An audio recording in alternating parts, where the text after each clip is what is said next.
To every exhausted single parent listening to this right now, you are not failing. You are fighting. You are not too much or not enough.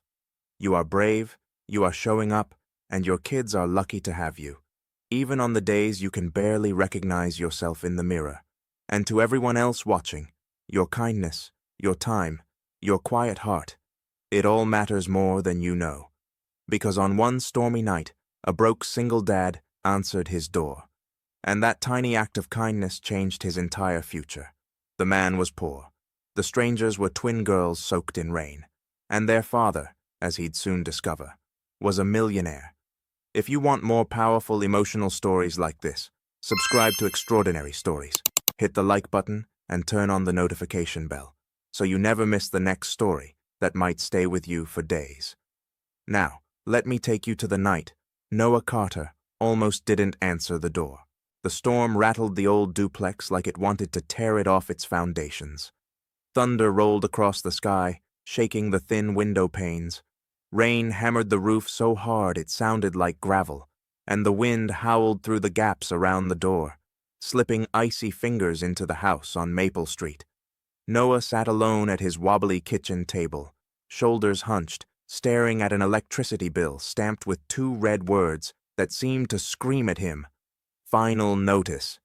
His thumb traced the numbers like maybe they'd change if he looked hard enough. They didn't. On the fridge behind him, two crayon drawings were held up by mismatched magnets. One showed a stick figure man holding hands with two smaller stick figures under a lopsided sun. The other was a shaky attempt at writing, "I miss you, Dad, love, Lily." His chest tightened. 8-year-old Ben and 6-year-old Lily were 3,000 miles away, living with their mom in Oregon. 2 phone calls a week, a handful of pictures, summer breaks if he could afford the flights. Most days, the silence of the little duplex felt louder than any storm. The microwave clock blinked 9:47 p.m. "No one's coming," Noah muttered to himself, rubbing his eyes. "Not tonight. Not ever." And then the doorbell rang. The sharp chime cut straight through the roar of the storm. Noah froze. At this hour? In weather like this? In this neighborhood? His first thought was trouble. His second thought was worse trouble. Over the last 3 years, he'd learned that unexpected visitors on Maple Street rarely meant anything good. The bell rang again, more urgent this time. Noah's heart hammered against his ribs as he walked to the door. He kept the chain on and opened it just a crack, peering through the narrow gap and the peephole at the same time. On the porch, under the sputtering light, 2 figures huddled together against the wind. They were young women, blonde hair plastered to their heads, mascara streaked, dresses clinging to them in the rain. They looked maybe 20, 21, and they were holding onto each other the way shipwreck survivors cling to driftwood. Not scary, not threatening, just lost. He could have closed the door. He could have called the police and let someone else deal with them. That's what the old Noah might have done, back when he lived behind gates and security systems. But life has a way of grinding down your sharp edges until all that's left is what really matters. "Can I help you?" he asked through the gap. The taller twin looked up, and her blue eyes hit him like a punch. They were full of raw, unfiltered fear. "Please, sir," she said, her voice shaking. "We're so sorry to bother you. Our car broke down about a mile from here, and we've been walking in this storm. We knocked on every door on this street, but no one will help us. We just need to use your phone to call for help." The second girl's teeth chattered as she spoke. "We tried calling our insurance," she added, "but the storm killed the cell signal, and we don't have cash for a hotel or taxi. We've been walking for hours. Please, we just need somewhere safe for a few minutes." Noah studied their faces. Identical bone structure, identical eyes, identical terror. And for a second, he didn't see 2 strangers. He saw Lily, standing in a strange neighborhood with rain in her hair and panic in her eyes. He saw Ben, trying to be brave for his little sister, while his own voice shook. Something deep in his chest, something battered, but still alive, answered before his brain could. "Hold on," he said roughly. He shut the door long enough to unhook the chain. When he opened it fully, The storm punched into him. Rain driving sideways, wind shoving cold into his bones. The twins flinched against the blast of air. "Come in," he said. "Get out of this." Relief flooded their faces so fast it was almost painful to watch. "Thank you," they breathed together, stumbling inside. "Thank you so much. We were starting to think we'd have to sleep in the car." "It's not much, but it's dry," Noah said, closing the door and fighting with the lock. The living room was small and worn. The wallpaper peeled in places. The heating unit wheezed like a smoker climbing stairs. The couch had definitely lived another life before ending up here. Noah tried not to see it through their eyes. He grabbed 2 old towels from the bathroom and handed them over. "Here, I'm Noah." The taller girl took the towel like it was the softest thing she'd ever touched. "I'm Grace," she said. "This is my sister, Harper. We honestly don't know how to thank you." "Start by not catching pneumonia," Noah said. "Where's your car?" "A mile north on Cedar Avenue," Harper answered, rubbing her hair with the towel. "It started making this horrible grinding noise and just died. We're not from here.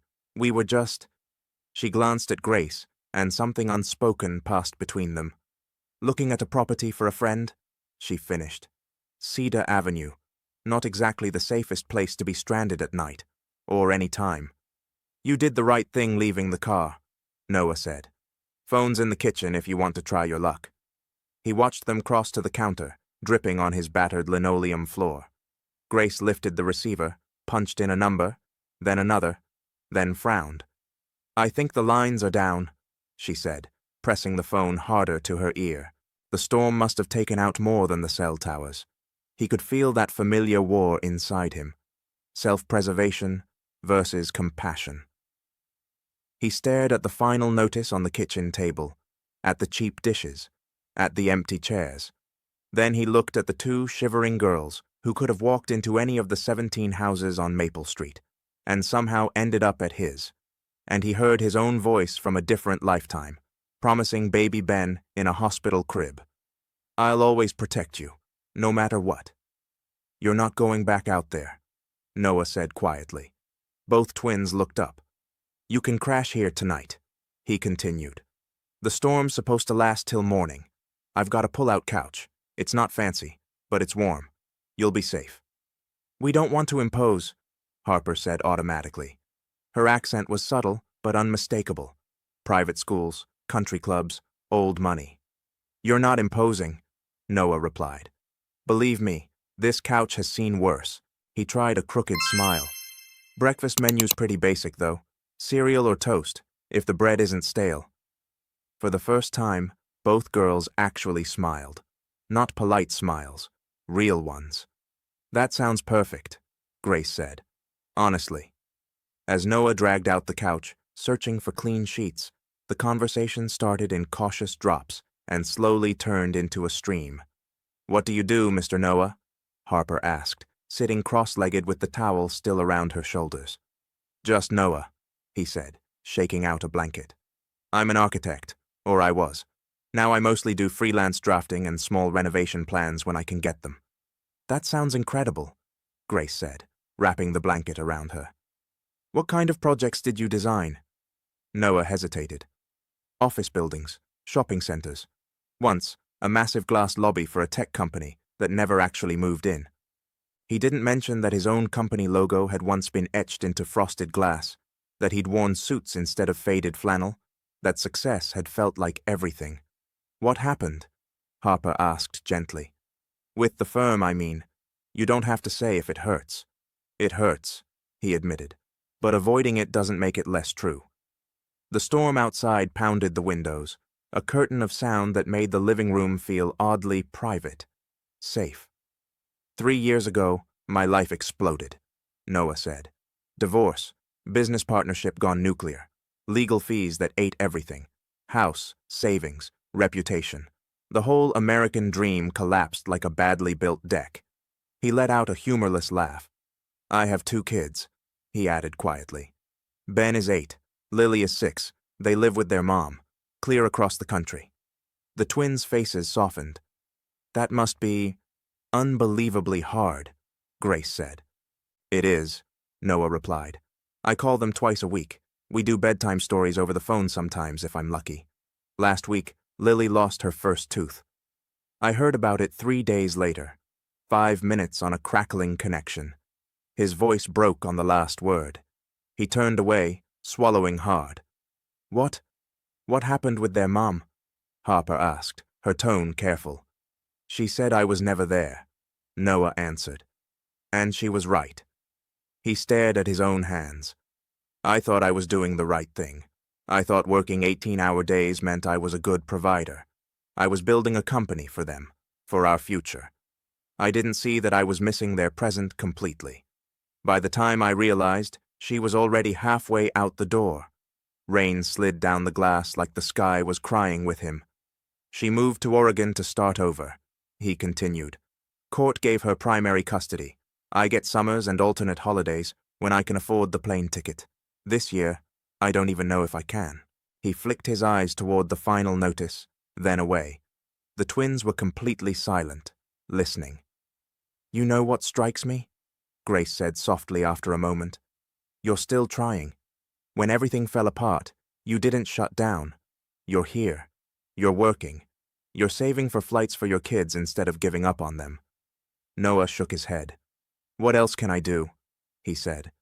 They're my whole world, even if I'm not in theirs every day. Harper's eyes shone. I wish every kid had a parent who loved them like that.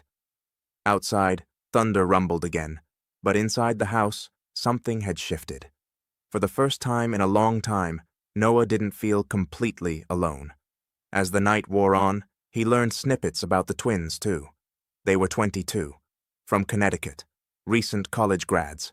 Their father worked in business. They said it like it was too big to fit in a simple word. They spoke fondly of boarding schools, summer trips, charity galas. They were curiously vague about what their father actually did, and Noah, respecting the line, didn't push. He made them hot chocolate with the last of his cocoa powder. They accepted the chipped mugs like they were crystal. You know, Grace said as she sank into the pull-out couch, blankets tucked around her. We've stayed in some pretty fancy hotels, but this might be the first place in a long time that actually feels safe. Noah snorted. Pretty sure that's just the broken heater making noise. Harper shook her head. No, it's not the building, she said. It's the person who opened the door. Noah swallowed hard. If Ben or Lily were ever stranded in a storm, he said quietly, I'd want someone to open the door for them, even if they didn't have much to give. Grace smiled, eyes already growing heavy. And that's exactly why you're the kind of person who deserves someone opening doors for him, too. The Noah didn't know what to say to that, so he just whispered goodnight, turned off the light, and lay in his small bedroom listening to the storm slowly fade. For the first time in months, his house didn't feel like an empty shell. It felt almost like a home again. Morning came bright and clean, like the sky had decided to pretend the storm never happened. Sunlight slipped through gaps in the curtains, painting stripes across the floor. The world outside glittered with leftover rain. Noah padded into the kitchen, expecting to find 2 sleeping shapes on the pull-out couch. Instead, Grace and Harper were already awake, sitting at the table with their heads bent toward each other, speaking in low, urgent whispers. They snapped upright when he walked in. Morning, he said, suddenly self-conscious in his oldest t-shirt. Coffee? Yes, please, Harper said, her smile a little too quick. He poured 3 mugs from his cheap drip machine, sliding the mismatched cups across the table. How'd you sleep? He asked. Better than we have in weeks, Grace said quietly. There was more behind that sentence than she explained. Noah didn't pry. Breakfast was simple. Toast and the last of the orange juice. The twins acted like it was a hotel buffet. When they'd eaten, Noah grabbed his keys. Let's go see about that car, he said. The girls followed him out to his dented old pickup. During the short drive to Cedar Avenue, they were uncharacteristically quiet. Several times, Noah caught one of them watching him with a thoughtful, almost searching look. Their car was exactly where they'd left it. A sleek black BMW that looked so wrong on that cracked sidewalk, it might as well have dropped from space. Noah popped the hood and peered in, his old life in construction finally paying off in a different way. "Your alternator belt snapped," he said after a minute. "Not a disaster. You'll need a tow, but it's an easy fix for a shop." The twins used Noah's phone to call their insurance company. Within an hour, a tow truck rumbled up. The driver, a big guy in a neon jacket, hooked the BMW up and gave Noah a nod. As they were about to climb into the truck's cab, Grace turned back. She stepped toward Noah and pressed a small, thick business card into his hand. "If you ever need anything," she said, her blue eyes bright and serious, "please call this number. Anything at all. Promise me." Noah glanced at the card. The logo was tasteful and expensive. The name beneath it read, the font alone probably cost more than his couch. He looked up. "You really don't have to." "We want to," Harper interrupted. "You helped us when you had every reason not to. Please, just keep the card." Noah felt his throat tighten. "All right," he said. "Thank you. Drive safe. And good luck with whatever you're doing out there." Grace nodded once, hard, like she was trying not to cry. Then they were gone. The truck turned a corner and disappeared, taking the twins, their laughter, their questions, their strange warmth, with it. The silence when Noah closed his front door again felt even heavier than usual. He dropped the business card on his dresser and tried not to think about it. Life went back to its usual rhythm, long hours at his drafting table, chasing small clients, juggling bills, calculating and recalculating how long it would take to afford flights to Oregon. But something had shifted. He worked a little harder, stood a little straighter, looked at the phone with a little more hope every time it buzzed, as if maybe good news wasn't completely impossible. 2 weeks passed. The storm became just a story he told himself on lonely nights. Remember that crazy night with the twins?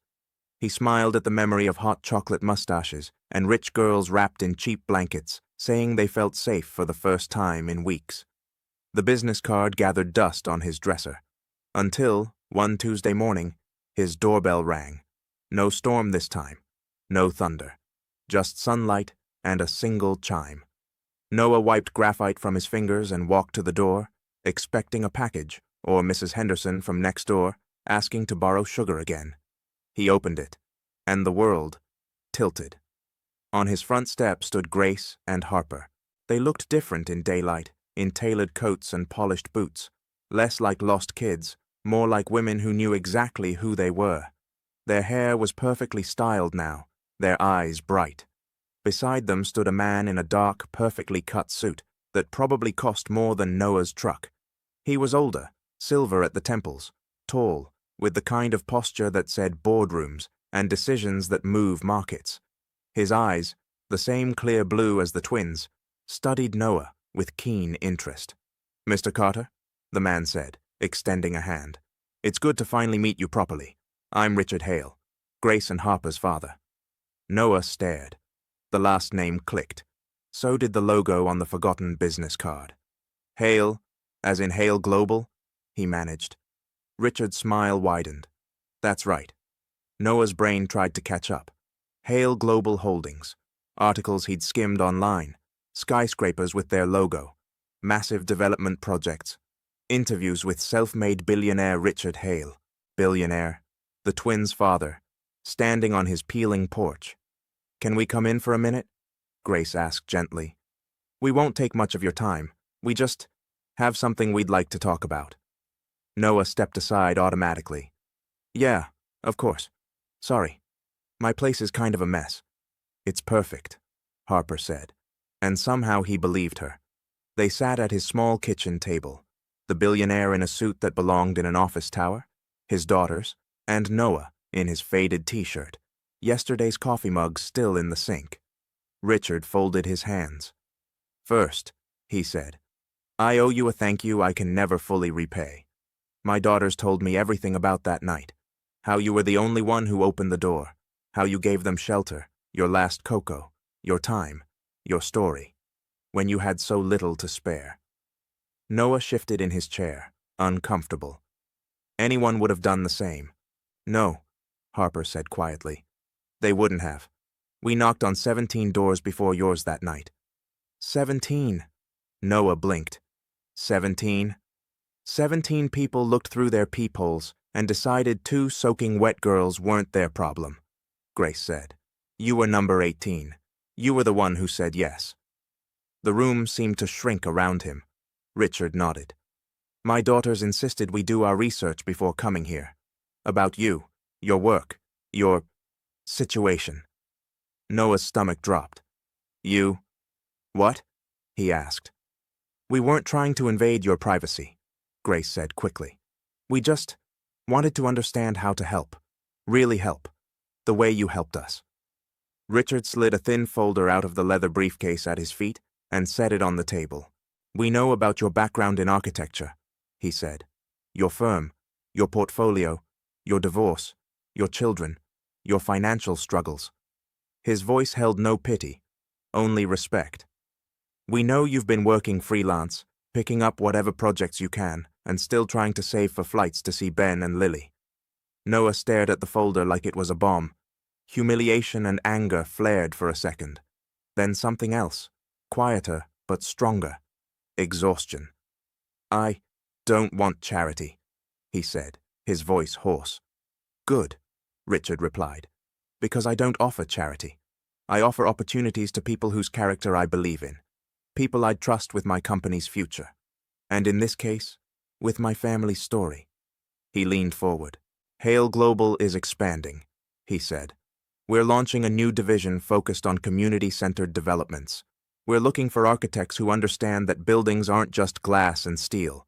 They're about people, about second chances, about what home really means. He pushed the folder closer. I've reviewed what work of yours we could find, Mr. Carter. Your designs are good. Very good. But what convinced me wasn't your technical skill. He nodded toward Grace and Harper. It was what they told me about you. Harper's eyes shone as she spoke. We told him about a man who could barely afford his own electric bill, but still opened his door in the middle of a storm, who shared his last hot chocolate, who took the time to listen to 2 strangers, who talked about his kids with so much love that it made us both cry. Grace's voice wavered. We told him how safe we felt here, not because of your locks or your furniture, because of you. Noah's throat closed. I'm offering you a job, Richard said simply. Senior project architect with Hale Global's new division. A real salary, benefits, stability. Enough to move closer to your children if you choose. Enough to fight for joint custody with the best lawyers in the state at your side. Silence. The words seemed to float around Noah instead of landing. I don't understand, he whispered. You met me once. Your car broke down. I gave you a couch. That can't be enough to trust a stranger with your company. Richard smiled, small and genuine. You're not a stranger, he said. Not anymore. Sometimes you learn more about a person in one hard night than in years of polite conversation. He sat back. And there's more. Hale Global has an education fund for employees' families. If you come work for us, Ben and Lily would qualify for full college scholarships, tutoring, summer programs, all the things you and I both know can change a child's life. Something in Noah cracked open. The room blurred. He realized a second later that his vision was swimming with tears. This is too much, he choked. I almost didn't answer the door that night. I almost pretended I wasn't home. But you didn't, Harper said softly. When it counted, you showed up. That's all any of us can really do, Grace added. Show up when it matters. Noah pressed the heels of his hands into his eyes. For 3 years, every door had seemed to close in front of him. Courtrooms, banks, clients, the gate at the airport when he couldn't afford the ticket. Now somehow, sitting at his scratched kitchen table, a new door had opened. And this one led straight back to his kids. 6 months later, Noah Carter stood at the floor-to-ceiling window of a bright corner office, 30 floors above the streets of Portland, Oregon. The city stretched out below. Bridges, rooftops, the shimmer of the river catching the late afternoon light.